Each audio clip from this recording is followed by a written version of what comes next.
Authorities in the federal capital, Islamabad, have banned the O-level book, The History and Culture of Pakistan. The ICT, Private Educational Institutions Regulatory Authority, ICT-PERA, has directed all private schools to immediately remove the book from their curriculum, libraries and classrooms. In a historic moment for the Pakistani fashion industry, designer Hussein Rahar has made his place at one of the biggest events in show business. The Cannes Film Festival, the Pakistani designer will be presenting his collection Lahore, a knot in South Asia's loom, at the festival's 79th edition today, Friday. The exhibition will be an invite-only event at Chateau St. George. Sanadar's solo exhibition, Life in Colour, at Islamabad's 8B2 Gallery, is a celebration of the duality and complexity of life expressed in vivid, pure colours. We're immediately struck by the juxtaposition of intricate detail and a wild, free expressionism in her work. Geometrix paper, painstakingly hand-cut, gives us structure to backgrounds and skies, crisscrossing the sometime metaphorical canvas like branches of a tree. Intricate, precise and repetitive. Interior Minister Mohsin Naqvi on Friday said that Pak-US ties had strengthened during United States President Donald Trump's tenure. He made the remarks during a meeting with U.S. Assistant Secretary of State for South and Central Asian Affairs Paul Kapoor, the Interior Ministry said in a post on the social media platform X. The meeting was also attended by U.S. Chargé d'Affaires Natalie Baker, Minister of State for Interior Talal Chaudhry, and other officials. That India's Rashtriya Swayamsevak Sangh, RSS, the ideological fountainhead of the Hindu far right, that says it is organising visits to the United States and other Western countries to bolster its public image globally and dispel claims it is involved in violence against religious minority groups in India. The visits announced on Tuesday come amid international criticism regarding minority rights in India, and a few months after a U.S. federal agency published a report accusing the group of carrying out acts of violence against minorities for decades. And United States President Donald Trump said he made fantastic trade deals with Xi Jinping as the pair met on Friday at final meetings of a superpower summit that, according to the U.S. leader, and has also reaped a Chinese offer to help open the Strait of Hormuz. Trump had arrived in Beijing seeking to seal deals in sectors including agriculture, aviation and artificial intelligence, and as well as to contain differences between the two sides in a number of tense geostrategic areas, not least the Middle East war. And a new idea for combating America's horrific problem of school shootings is to unleash an unarmed drone to confront the attacker like a giant buzzing insect. It is the brainchild of a company called Campus Guardian Angel, which has pilot programs using the technology in Georgia and Florida, with growing interest in Texas. These drones have not yet been battle tested, however. And the government is planning to empower the Federal Board of Revenue, FBR, to scrutinize and investigate civil servants whose assets appear to exceed their legitimate sources of income, and particularly if they continue filing asset declarations for 3 consecutive years. And the development was shared during a briefing to the Senate Standing Committee on Finance and Revenue by the Secretary of the Establishment Division and other senior officials. And the committee was told that an artificial intelligence-based monitoring system would be introduced to generate red flag alerts whenever unusual increases in the wealth and assets of government officers are detected. And Karachi, a sparkling unbeaten innings from Ayman Fatima guided Pakistan to a dominant 67-run victory over Zimbabwe in the second T20 International at the National Bank Stadium on Thursday night, helping the hosts clinch the 3-match series with 1 game remaining. After being put into bat, Pakistan recovered from an uncertain start to post an imposing 174, thanks largely to Ayman's blistering 79 not out off only 43 balls. That United States President Donald Trump said he made fantastic trade deals with Xi Jinping as the pair met on Friday at final meetings of a superpower summit that, according to the US leader, has also reaped a Chinese offer to help open the Strait of Hormuz. Trump had arrived in Beijing seeking to seal deals in sectors including agriculture, aviation and artificial intelligence, as well as to contain differences between the two sides in a number of tense geostrategic areas, not least the Middle East war. And Israel on Thursday threatened to take the New York Times to court over a piece it published denouncing allegedly widespread sexual abuse against Palestinian detainees. Prime Minister Benjamin Netanyahu and Foreign Minister Gideon Saar have ordered the initiation of a defamation lawsuit against the New York Times, according to a joint statement issued by their offices. And before arriving for his high-stakes summit with Chinese leader Xi Jinping, United States President Donald Trump aimed to set expectations high. He said he would urge Xi to open up China's economy and announced a delegation of top business executives, including Tesla's Elon Musk, Apple's Tim Cook, and Nvidia's Jensen Huang, to accompany him. And Karachi, the Overseas Investors Chamber of Commerce and Industry, OICCI, has claimed that intellectual property violations are costing the country an estimated $860 billion annually in lost revenue and taxes. The chamber released its latest intellectual property right, IPR survey during the visit of IPO Pakistan Director General Nauman Aslam to the chamber.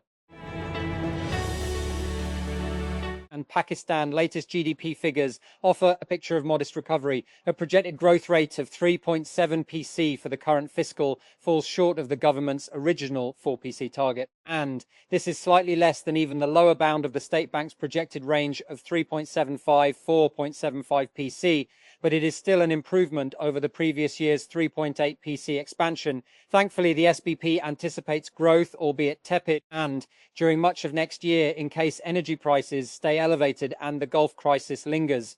That said, the numbers show that the economy continues its struggle to break out of the low growth trap, and structural issues are constraining long-term, faster growth prospects without overheating the economy. In this context, even modest growth is welcome after 4 years of economic instability and external financing crises and inflationary shocks, and despite oil price hikes triggered by the Gulf conflict. And never doubt that a small group of thoughtful, committed citizens can change the world. Indeed, it's the only thing that ever has. Margaret Mead, AS, a nuclear state and the sole arbiter of global peace trying to avoid World War III, we need to pay equal attention to the precarious situation of the people of Pakistan, especially the most vulnerable, poor women and children. Pakistan's global optics are great today and the government deserves kudos, but the real development has to be inside out. That, with the war in the Middle East, Karachi's strategic importance has once again come to the fore. Recent data shared by the Karachi Port Trust revealed that the Karachi port handled at least 8,313 containers in March 2026. That exceeding the total volume handled in 2025. While Karachi's location and its 2 deep water ports have often underscored its immense potential, successive governments have failed to transform it into a modern metropolis. That. Consider the Red Line BRT project. Slated to be completed in 2022, the project's delay epitomizes the city's abysmal governance. Writing for these pages, former Provincial Minister Yunus Daga bemoaned that since 2012, that the federal government completed approximately 90 kilometers of BRT length, Punjab around 95 kilometers, with additional projects of 78 kilometers underway, KP 27 kilometers, while Sindh has completed only 3.9 kilometers in the past 14 years. That, hence the rate of implementation of the Karachi Transportation Improvement Project since 2012 by the Sindh government has been 0.28 kilometers per year. At this rate, it will take around 535 years to complete the remaining 150 kilometers of KTIP, that which was to be completed in 2030. That. Demonstrators led by mining groups and rural unions have clashed with law enforcement in Bolivia as tensions simmer over the country's economic crisis, the worst in decades. On Thursday, small explosions were heard in the midst of the protest in La Paz, credited to miners setting off small sticks of dynamite. Some protesters were reported as attempting to breach the presidential palace. That. Lawyers for OpenAI and Elon Musk began closing arguments in a landmark trial that could impact the future of the ChatGPT maker. On Thursday, each side presented a concluding statement to jurors who will decide whether OpenAI and its leaders profited from a venture that was meant to be a charity. And Cuban President Miguel Diaz-Canel has suggested that Havana would accept humanitarian aid from the United States if it is delivered in accordance with internationally recognized practices. But he added that if the goal were truly to relieve the suffering of the Cuban people, the US would do better to lift its trade embargo on the island. And 9 California jurors are now deliberating over the future of OpenAI, the world-leading artificial intelligence lab, while the trial exploring Elon Musk's case against OpenAI's other co-founders and Microsoft has covered territory ranging from the breakup of the founders in 2018 to Altman's firing and rehiring in 2023. The jurors will be considering a set of fairly narrow questions. And Elon Musk's newly rebranded SpaceX AI is reportedly losing top talent, with more than 50 researchers and engineers departing since February, according to the information. The exits include key leaders across coding, world models, and Grok Voice.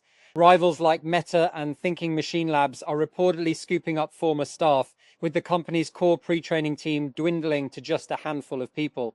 Since February, and at least 11 XAI employees have defected to Meta, according to the information's report. At least 7 have left to join Mira Murati's Thinking Machine Labs. And TechCrunch has previously reported on 11 of the XAI departures announced directly after the merger, including 2 co-founders.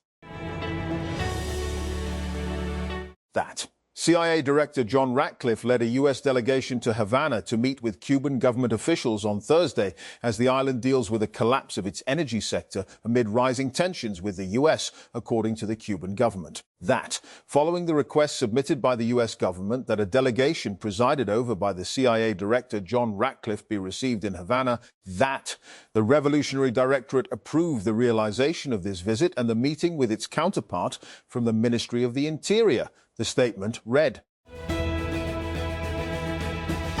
that Palestinian President Mahmoud Abbas has pledged to reform the Palestinian Authority at a Fatah Party conference in the occupied West Bank, pledging to hold long-delayed presidential and parliamentary elections. Fatah kicked off the 3-day 8th General Conference in Ramallah on Thursday to elect a new Central Committee, its highest leadership body, for the first time in 10 years as it faces existential challenges in the wake of Israel's genocidal war on Gaza.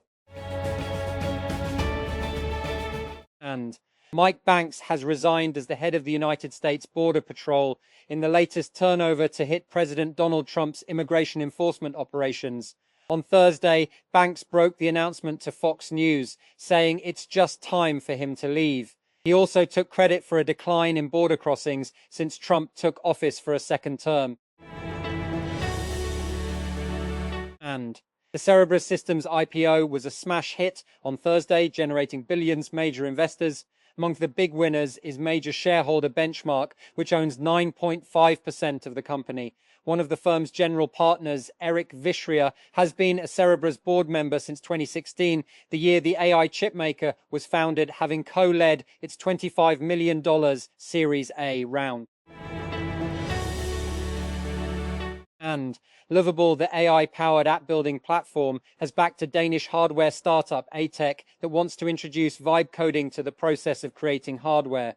Lovable was part of an $800 and our pre-seed round that also included a 16Z Scout Fund, Sequoia Scout Fund, and Nordic Makers. In a chat with TechCrunch, ATEC's head of customer experience, Gustav Hugod, said the platform's workings are quite simple. And users buy a starter hardware kit for whatever they are trying to build from ATEC's site. Then they open a tab at the site, talk to an AI chatbot, describe the hardware concept they're trying to build, and the AI tool generates code that helps them build a working prototype. Hugod said the company's user base is pretty broad right now, from 4-year-olds building cars to a hydrogen synthesis plant that needs precise voltage sensing. And typically, building any type of hardware prototype requires decades of experience or finding pricey but talented engineers. But Hugod said that as the accessibility gap of software has collapsed, And so will the difficulty of building in the hardware space. Hardware in a democratized world has to be available to everyone, he said. The new capital will be used for research and development, marketing and hiring.